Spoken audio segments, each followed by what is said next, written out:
Is Rabbi Majeski just checking if it's coming through? Is it better now? Is it coming through? If someone could send me a message if you hear me or you see me.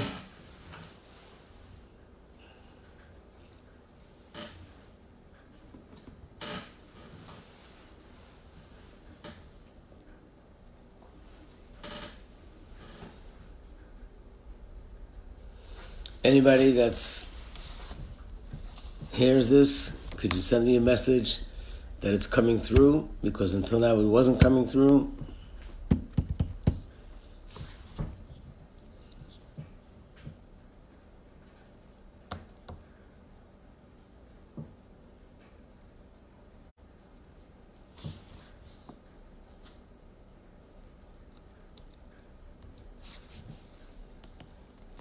Thank you very much. Thank you, Chana. Got the message. Okay. So, we'll start now. So, yesterday we spoke about the two names of Pesach. One name of Pesach is it's called Chag HaPesach, which means it's the... Thank you. One is Chag HaPesach, which means that it is the holiday where we bring a Korban Pesach, because Hashem jumped over the homes of the Egyptians. And the other name is Chag HaMatzos. So yesterday we spoke about the significance of what does it mean that Hashem is jumping. Today we'll speak about the significance of the name Chag HaMatzos. So the reason why it's called the holiday of matzahs is because the main mitzvah, this holiday, is to eat matzah. The reason why we eat matzah is to remember that we went out of Egypt. It was such a miracle that not only the nation that held us as slaves for so many years let us go free, but they actually chased us out of the country. And we went out so fast, there wasn't even any time for the dough to rise. So eating matzah reminds us of this great miracle, how Hashem took us out of Egypt. But like everything else in Torah, there has to be a deeper understanding, deeper meaning, what's behind it. And that's what we're going to discuss in this class. And based on what it says in the Zohar. In the Zohar it says two things in reference to matzah. One is that matzah is called Michla de Mehemnusa, which means bread of faith. And the other is it's called Michla de Asvasa, which means bread of healing. This implies that eating matzah on Pesach is something which provides us with amunah, with faith in Hashem. Spiritually, it empowers us to have and to reinforce and to deepen our faith in Hashem. The second name is Michla Asfasa, which means food of healing. And the Zohar explains the second thing with a mashal. A mashal of a king that had his son who was sick, the prince was sick. And because he was sick, he got strict orders of certain foods that he's not allowed to eat because it wasn't good for his health. And then, as the child was cured and healed, once he recovered, the king said, now you can eat whatever is in the house because you're completely healed. The same is with Hashem. Hashem is the king. The Jewish people are like the prince, the king's son. The illness was the fact that we were in Mitzrayim, which was at that time the epitome of impurity. So it was spiritually we needed healing, and therefore we were given restrictions that we're not allowed to eat certain foods. Once we complete the process of going out of Egypt, totally being freed, then that means, in other words, we're totally healed. Now Hashem says, after Pesach, you can eat all the food you want.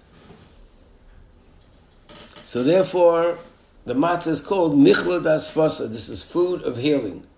This is the specific food that we need for healing. And after we're healed, we can eat all the food we want. In fact, as we know, in reference to the Rabbi of Chabad, that they would give matzah to certain people as a bracha, people who needed to be healed, people who were sick. We know in our generation we had the merit that the Rebbe distributed matzah to everybody. But in the previous generations, the Rabbeim of Chabad, they would distribute matzah to selected people. In fact, there's a story with the Alter Rebbe that one of the Chassidim was a doctor. His name was Rabbi Avram der Reife. And he was one of the people, one of the selected people the Alter Rebbe gave matzah. And being that he knew that he is a doctor, and matzah is bread of healing, so he understood the Alter Rebbe is giving him matzah. This would add that he should be able to heal people and bring them a refuah Shloma with the power of the matzah the Alter Rebbe is giving him. In other words, the matzah is sort of a vessel, a conduit, through which the bracha of healing is being transmitted. What did the doctor do? He would take crumbs of the matzah and mix it into all his medicines. So there's a story, there was once a chassid that was unfortunately very sick. He went to one of the biggest doctors at the time, who examined him and told him, unfortunately, there's nothing he can do. And he said to him that he probably won't be able to live for more than a year. The chassid traveled to the Alter Rebbe, told the Alter Rebbe what the doctor said. And the Alter Rebbe said to him, speak to the doctor locally here. This doctor was called Rabbi Avram der Reife, Rabbi Avram the doctor. And he gave him medicine, which also had in it the crumbs of the Alter Rebbe's matzah. And he was healed and he lived for many years. A few years after this incident, he was walking down one of the main streets in a big city in Russia, not sure whether this was Moscow or Petersburg. And he passes by this doctor. The doctor recognized him. And the doctor was shocked and said, is that you? As if to say, are you still alive? Like, obviously he was. So he said to him, how's it possible? And he said, I went to a doctor and he gave me a medicine. And this big professor, this big professional, he was this was his field of expertise. He was so shocked, he said, I'm going to travel to your doctor and hear from him how he was able to cure you. And he traveled to that city where this doctor was, Rabbi Avram der Reife.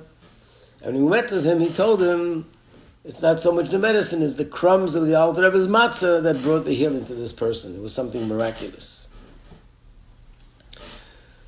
So what is the connection between matzah and amunah, that it's called bread of faith? What does that mean? Where do we see an association with Pesach, going out of Egypt, and amunah and faith? So the answer is, it's based on a pasuk. It's a pasuk in Tanakh. And let me read the words of the pasuk, where it says, "Ve'erastech li la'olam,"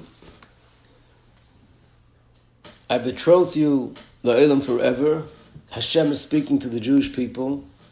"Ve'erastech li b'tzedek u'b'mishpat," I will betroth you with justice and kindness and compassion. And then it says, "Ve'erastech li be'amunah," I will betroth you with amunah, with faith. And you will know Hashem. That's what it says in the pasuk, in the verse. The Gemara, the Oral Torah, explains that it's referring to the two times that are involved, the two stages involved in our marriage with Hashem. It's known that when Hashem gave the Torah to the Jewish people at Har Sinai, this was the marriage between Hashem and the Jewish people. In so many places in Torah, God is compared to the husband, and the Yidden are compared to the wife. God is compared to the chassan, and the Yidden are compared to the kala. The whole book of Shir HaShirim is based on this, that Hashem is the chassan, the groom, and we are like the bride. So when was the actual wedding? So there's a pasuk in Shir Hashirim where it says the day of our wedding, again metaphorically speaking about Hashem and the Jewish people. And the Gemara says, what is the day of the wedding? That's the day that we receive the Torah at Har Sinai. But in a wedding, there are two stages. Today, when you observe a wedding ceremony, we're actually observing both things happening at the same time. Years ago, these two stages were actually a year apart. And let me explain. The first stage was called Erusin, or Kiddushin. That's the stage where the groom puts the ring on the finger of the bride, and by doing that, they become married, but the marriage is not complete. There's another stage. And again, years ago, in the times of Gemara, they waited 12 months. During these 12 months, the bride did everything she needed to get herself ready. The chassan did everything he needed to get himself ready. And then a year later, they went through the second stage, which is called Nisuin, which is the final culmination of the marriage. And what is the Nisuin? Where they go under the chuppah, a blessing is made over the wine, and they say the Sheva brachas, and then the Yichud, where the chassan and kala are in a room privately by themselves. And after this, their marriage becomes complete. So years ago, there were 12 months in between these two stages.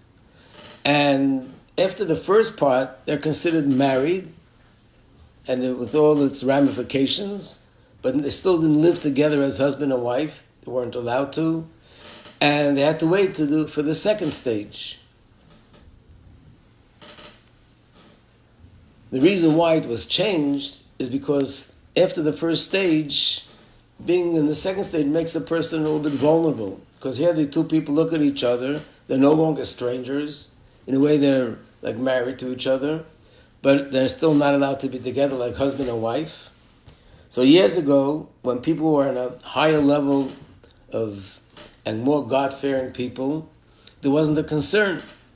But in later generations, they saw that it was becoming more of a challenge for people to not violate anything in Torah in such circumstances.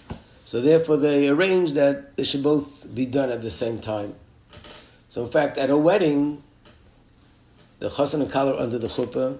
The chassan gives the bride the ring, they drink the wine, and then they have a new cup of wine, and they do the Sheva brachas. What you're witnessing is both of these stages at the same time. When the Yidden went out of Egypt, it was also like these two stages. Going out of Egypt was stage one, Erusin, leaving Mitzrayim. After that, standing at Har Sinai and receiving the Torah, that was stage two. That was the final stage of the marriage, when Hashem and the Jewish people became absolutely one.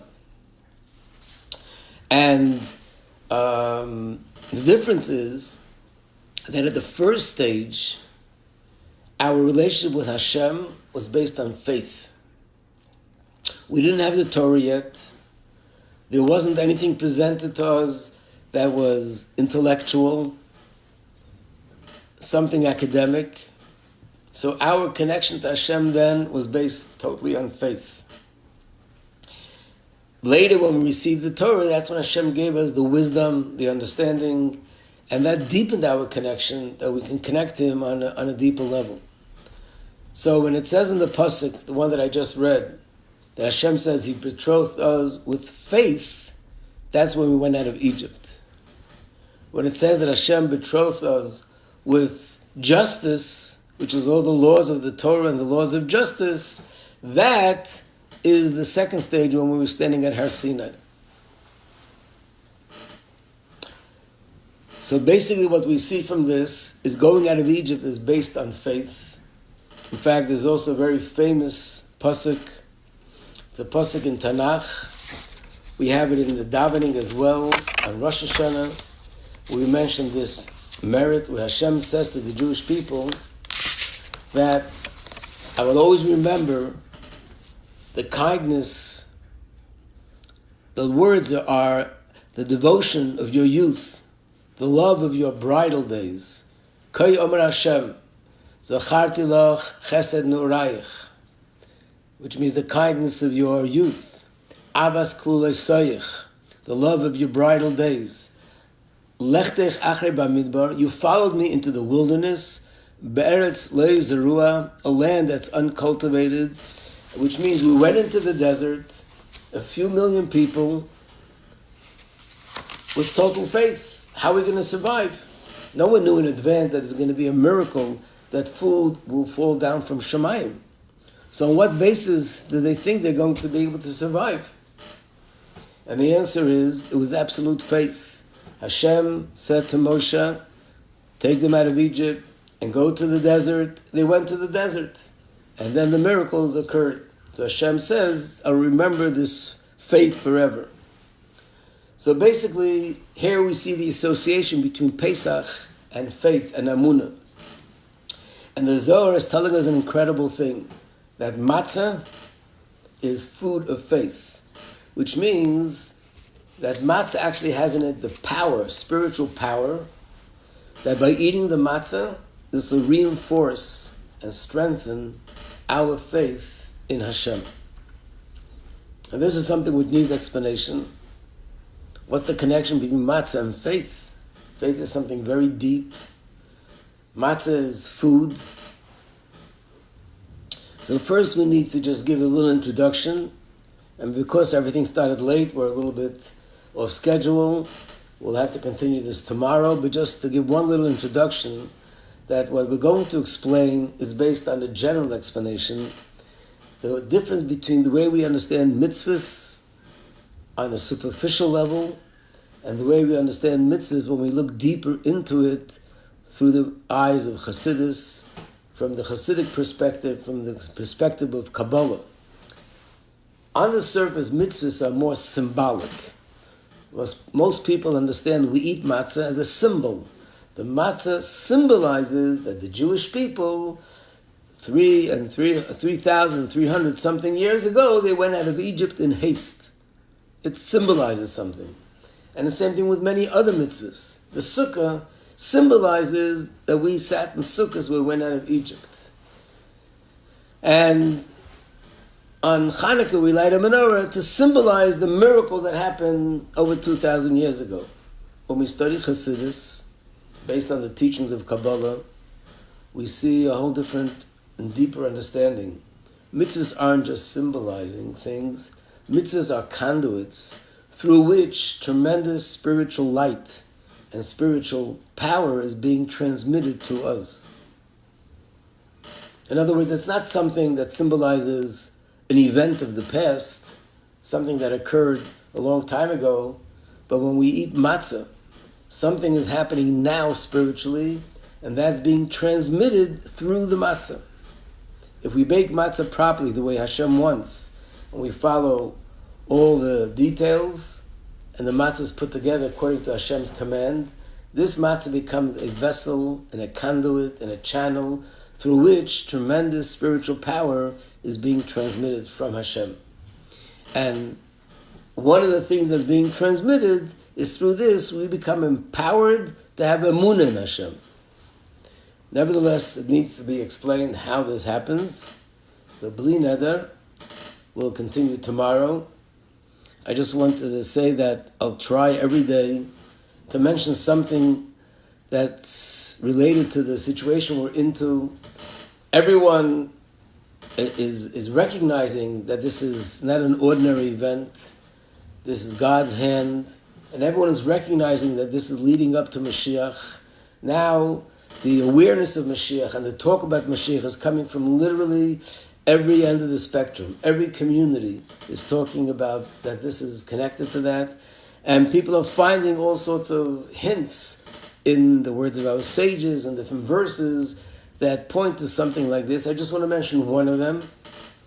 And that is that it says in the Chumash that when the Yidden went out of Mitzrayim, they weren't allowed to leave the house. That night before they left Egypt, they were contained inside the house. They weren't supposed to step outside. Ish liteitzim in Pesach Beisei. No man should leave the door of his house. And the Baal HaTurim, which is the primary commentary on the Chumash, says on that pasuk that the same will be when Mashiach comes. It brings a pasuk that before we'll see the redemption, there'll be a time where people will be also locked into their homes. They're supposed to be told to stay in their homes. So here's another place where we see the events that are happening are alluding to the fact that this is part of the process of Mashiach. May we see the complete process be completed, taken from Yad Mamish, and again to be continued tomorrow in Yirtzeh Hashem, hopefully in Yerushalayim, face to face. Have a happy, healthy, safe, Mashiach Dikadei.